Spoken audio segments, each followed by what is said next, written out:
કમોસમી વરસાદના કારણે સમગ્ર રાજ્યના ખેડૂતો ચિંતાતુર બનેલા છે।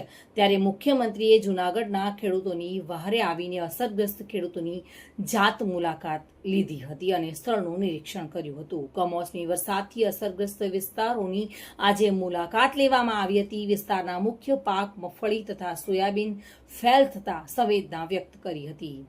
કુદરતી આપદાના કારણે આ ખેડૂતો પર આવી પડેલી વિપત્તિના કારણે તેઓએ સંવેદનશીલતા દાખવી હતી। જોકે પાણીદ્રામાં 150 જેટલા લોકો સાથે પણ મુલાકાત અને સમીક્ષા કરવામાં આવી હતી।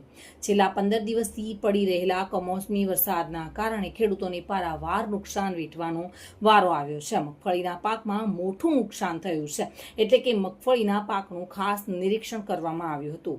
માળિયાહાટી તાલુકાના પાણીદ્રાના 3 ખેડૂતોના ખેતરોની મુલાકાત લેવામાં આવી હતી। મુખ્યમંત્રીની સાથે સાંસદ રાજેશ ચુડાસમા, તાલુકા પંચાયતના પ્રમુખ એવા દિલીપ સિસોદિયા, જિલ્લા પંચાયતના ચેરમેન દિલીપસિંહ સિસોદિયા પણ ઉપસ્થિત રહ્યા હતા।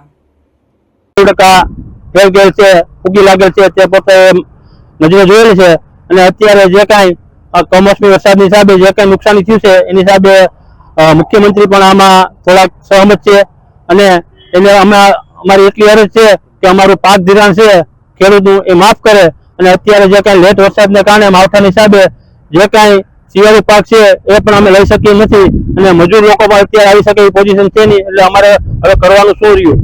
ગામના ગણેશસિંહ નાજાભાઈ છે, મારું ગામ ભૂતળ છે।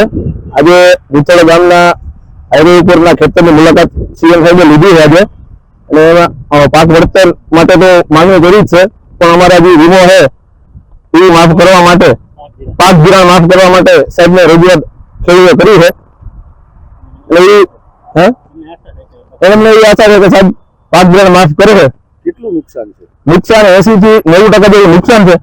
ક્યાં વધુ પાકમાં નુકસાન? મગફળીના પાકમાં મારા તો મગફળીનું જ થઈ છે વધારે, અને મગફળીના પાકમાં નુકસાન છે 80 થી 90%। અત્યારે આ પાછલા ફેરવા માટે મજૂર પણ મળતા નથી અને જોડી શાકનું લીચીનું આવું ઉપદ્રવ છે વરસાદના કારણે, માવઠાના કારણે। શિયાળુ પાક હવામાં 15 દિવસ વ્યક્તિ ગયા, અહીંયા પાણીની પરિસ્થિતિ કોઈ છે નહીં, પાણી છે જ નહીં આ વિસ્તારમાં। અમારે આ વખતે 15 દિવસ પાછળ શિયાળુ પાક હોવાના કારણે શિયાળુ પાકમાં ફેરી જાય। ભરતસિંહ નાનુભાઈ ચાવડા મારું નામ, ગામ પાણીદ્રા, તાલુકો માળિયાહાટી, જિલ્લો જૂનાગઢ।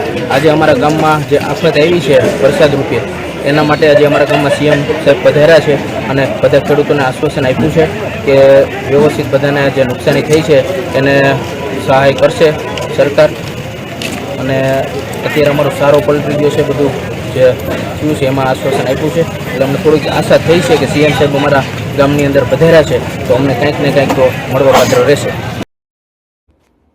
પ્રતાપ સિસોદિયા સાથે bureau report, today Gujarati news.